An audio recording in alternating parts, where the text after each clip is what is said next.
اعوذ باللہ من الشیطان الرجیم بسم اللہ الرحمن الرحیم سورۃ البقرہ آیت نمبر 164 رکوع 20۔ اب جو یہ آیت آ رہی ہے اس کے متعلق پہلے ایک بات سمجھ لیجئے کہ سورۃ البقرہ کا نصف ثانی جو 22 رکوع پر مشتمل ہے اور جس کا آغاز 19ویں رکوع سے ہوا ہے، اس میں ترتیب کیا ہے۔ سورۃ البقرہ کے پہلے 18 رکوع کی تقسیم ورٹیکل ہے، یعنی 4 رکوع ادھر، 10 درمیان میں، پھر 4 ادھر، لیکن 19ویں رکوع سے اب ہاریزونٹل تقسیم کا آغاز ہو گیا ہے۔ اس حصے میں 4 مضامین تانے بانے کی طرح بنے ہوئے ہیں، یا یوں کہہ لیں کہ 4 لڑیاں ہیں جن کو بٹ کر رسی بنا دیا گیا ہے۔ ان 4 میں سے 2 لڑیاں تو شریعت کی ہیں، جن میں سے ایک عبادت کی اور دوسری احکام و شرائع کی ہے کہ یہ واجب ہے، یہ کرنا ہے، یہ حلال ہے اور یہ حرام ہے، نماز فرض ہے، روزہ فرض ہے، وغیرہ وغیرہ۔ احکام و شرائع میں خاص طور پر شوہر اور بیوی کے تعلق کو بہت زیادہ اہمیت دی گئی ہے، اس لیے کہ معاشرت انسانی کی بنیاد یہی ہے۔ لہٰذا اس صورت میں آپ دیکھیں گے کہ آئلی قوانین کے ضمن میں تفصیلی احکام آئیں گے، جبکہ دوسری 2 لڑیاں جہاد بالمال اور جہاد بالنفس کی ہیں۔ جہاد بالنفس کی آخری انتہا قتال ہے، جہاں انسان نقد جان ہتھیلی پر رکھ کر میدان میں حاضر ہو جاتا ہے۔ اب ان 4 مضامین یا 4 لڑیوں کو ایک مثال سے سمجھ لیجئے۔ فرض کیجئے ایک سرخ لڑی ہے، ایک پیلی ہے، ایک نیلی ہے اور ایک سبز ہے، اور ان 4 لڑیوں کو ایک رسی کی صورت میں بٹ دیا گیا ہے۔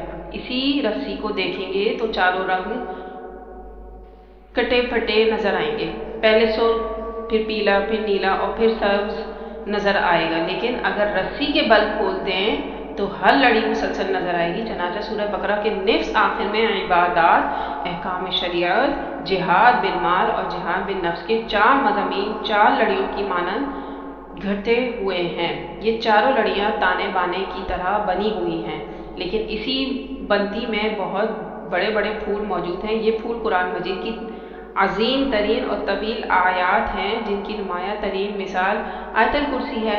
ان عظیم آیت میں سے ایک آیت یہاں 20ویں رکوع کے آغاز میں آ رہی ہے، جس میں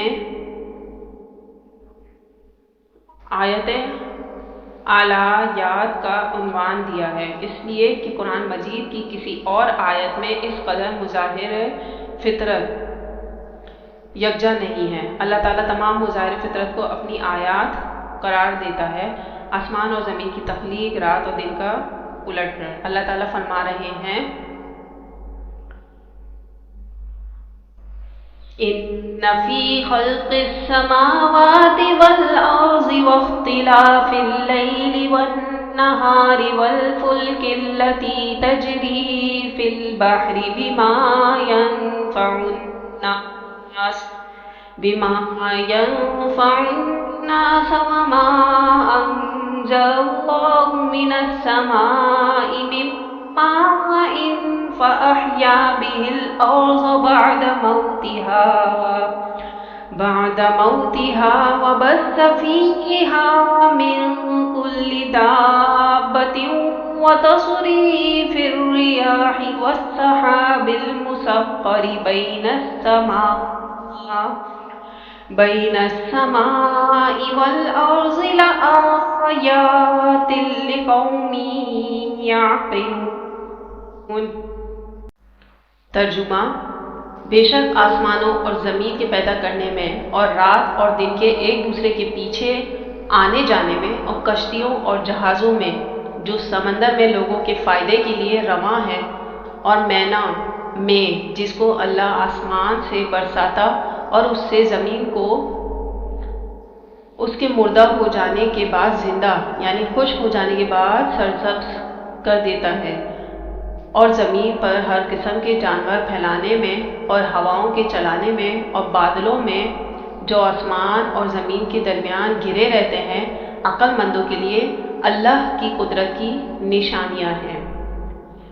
تفسیر: آسمان اور زمین کی تخلیق، رات اور دن کا الٹ پھیر، آسمان کے ستارے اور زمین کے نباتات، یہ سب آیات ہیں جن کا ذکر قرآن مجید میں مختلف مقامات پر کیا گیا ہے۔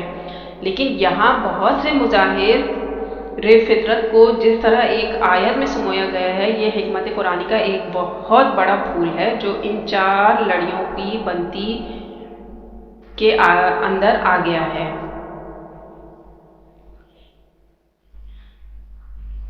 ہواؤں کی گردش کے مختلف انداز اور مختلف پہلو ہیں، کبھی شمال جنوب چل رہی ہے، کبھی مشرق سے آ رہی ہے، کبھی مغرب سے آ رہی ہے۔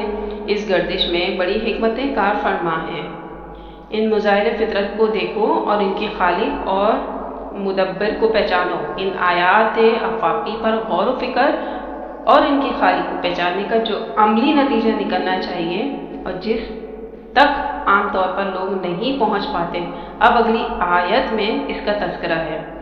نتیجہ تو یہ نکلنا چاہیے کہ پھر محبوب اللہ ہی ہو، شکر اسی کا ہی ہو، اطاعت اسی کی ہی ہو، عبادت اسی کی ہو۔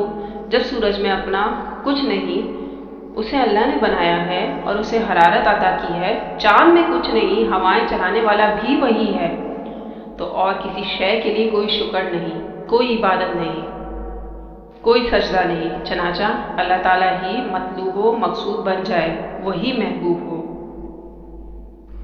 جن لوگوں کے ہاں یہاں تک رسائی نہیں ہو پاتی، کسی اور شے کو اپنا محبوب و مطلوب بنا کر اس کی پرستش کرنا شروع کر دیتے ہیں، خدا تک نہیں پہنچتے، تو اپنے ہی حسن کا دیوانہ بنا پھرتا ہوں کہ مصداق اپنے نفس ہی کو معبود بنا لیا اور خواہشات نفسی کی پیروی میں لگ گئے۔